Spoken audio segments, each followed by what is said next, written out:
त्यामध्ये साखर टाकली, कोणी त्यामध्ये हरभऱ्याची डाळही टाकली, त्यामध्ये कोणी लोणचंही टाकलं, कोणी मिरचीही टाकली असेल, आहे की नाही. म्हणजे सर्व एकत्रीकरण म्हणजे काला. विठ्ठल विठ्ठल विठ्ठल विठ्ठल.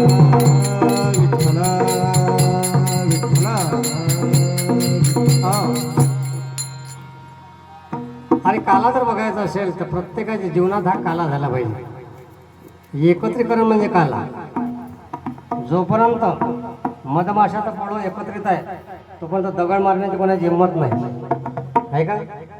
मधमाशाचं ते आगे मोहाचं पोळं जेव्हा पाहता ना, हिंमत नाही आहे त्याला दगड मारण्याची. पण त्यात जेव्हा उडून जायला लागतात, कोणी माशा इकडे गेल्या, कोणी इकडे गेल्या, तर मग मात्र त्यात तोडायला उशीर लागत नाही.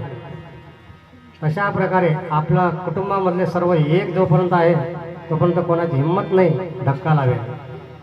पण जेव्हा एक इकडे जातो, एक दक्षिणेकडे, एक पूर्वेकडे, एक पश्चिमेकडे, एकाचं एकाशी पटत नाही, समजावं की त्या घरामध्ये फूट पडायला वेळ लागत नाही. म्हणून काला म्हणजे काय, घराघरामध्ये एकमेकांशी सामंजस्य साधणे. घराघरातील सासू असो, सून असो, धीर असो, भाऊजाई असो, सासरा असो, सर्व जोपर्यंत एकजुटीने आहे, एकमेकांमध्ये प्रेम आहे, समजावं त्या घरामध्ये खऱ्या अर्थाने काला आहे. विठ्ठल विठ्ठल विठ्ठल.